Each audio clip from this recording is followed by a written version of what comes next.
എല്ലാവർക്കും ഒരിക്കൽ കൂടി അഭിരുചി കിച്ചണിലേക്ക് സ്വാഗതം.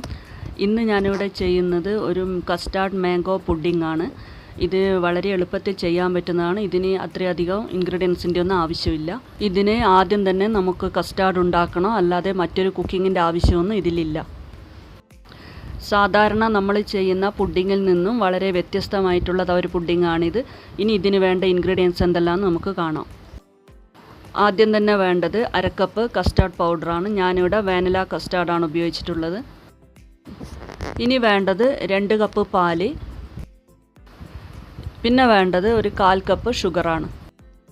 ഇനി ഇതെങ്ങനെയാണ് ഉണ്ടാക്കുന്നതെന്ന് നോക്കാം. ആദ്യം തന്നെ നമ്മൾ എടുത്തു വെച്ച പാലിൽ ഒരു 1/4 കപ്പ് മാറ്റി വെച്ചതിന് ശേഷം ബാക്കിയുള്ളത് പഞ്ചസാരയും കൂടിയിട്ട് നന്നായി ഒന്ന് തിളപ്പിച്ചെടുക്കുക. ഇനി നമ്മൾ മാറ്റിവെച്ച തണുത്ത പാല് ഈ കസ്റ്റാർഡിലേക്ക് ഒഴിച്ച് നന്നായി അതൊന്ന് കട്ടയൊന്നും ഇല്ലാതെ കലക്കിയെടുക്കണം. തണുത്ത പാല് മാത്രമേ ഇതിലേക്ക് ഒഴിക്കാൻ പാടുള്ളൂ.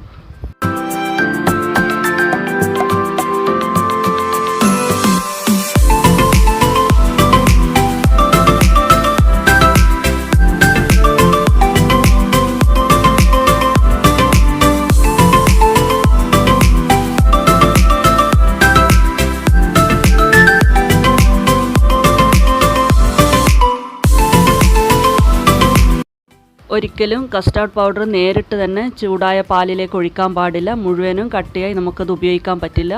ഇപ്പോൾ പാല് നന്നായി തിളച്ചിട്ടുണ്ട്. ഇനി കുറച്ചായി കസ്റ്റാർഡ് ഇതിലേക്ക് ഒഴിക്കുക. ഒഴിക്കുമ്പോൾ തന്നെ നന്നായി ഒന്ന് ഇളക്കി കൊടുക്കണം.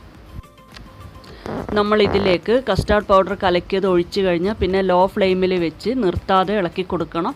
ഇത് നന്നായി ഒന്ന് ടൈറ്റായി വരുന്ന സമയമാകുമ്പോഴേക്കും ഫ്ലെയിം ഓഫ് ആക്കണം. അതിനുശേഷം ഇത് മാറ്റി വെക്കുക.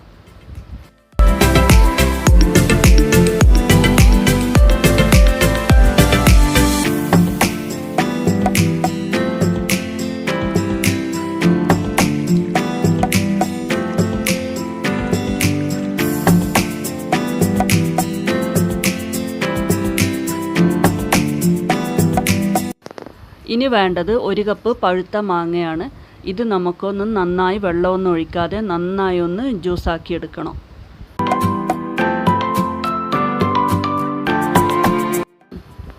മാങ്ങ നമ്മൾ അടിച്ചെടുക്കുമ്പോൾ ഇതുപോലെ നല്ല കട്ടിയായി തന്നെ കിട്ടണം.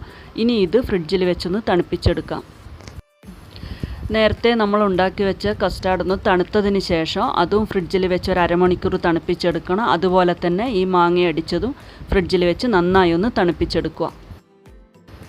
ഇനി നമുക്ക് ഈ പുഡിംഗ് ഒന്ന് സെറ്റ് ചെയ്തെടുക്കാം. അതിന് ആദ്യം തന്നെ വേണ്ടത് ഒരു ഗ്ലാസ്സിലേക്ക് നമ്മൾ എടുത്തു വെച്ച മാംഗോ, അതിൻ്റെ ആദ്യത്തെ ലെയർ നല്ല കട്ടിയായി 2 ടേബിൾ സ്പൂൺ മാംഗോ ചേർക്കുക. അതിന് ശേഷം നമ്മൾ ഉണ്ടാക്കി വെച്ച കസ്റ്റാർഡ് അതിന് മുകളിലേക്ക്, പിന്നെയും മാംഗോ, അങ്ങനെ ഇത് തന്നെ റിപ്പീറ്റ് ചെയ്യുക.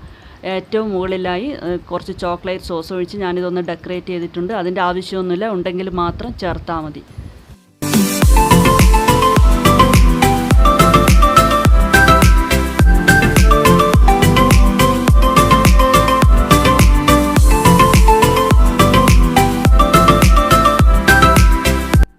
വളരെ എളുപ്പത്തിൽ ചെയ്തെടുക്കാൻ പറ്റുന്ന ഈ പുഡിംഗ് എങ്ങനെയാണ് ഉണ്ടാക്കുകയെന്ന് എല്ലാവരും കണ്ടല്ലോ. അതുകൊണ്ട് എല്ലാവരും ഇതൊന്ന് ഉണ്ടാക്കി നോക്കുക.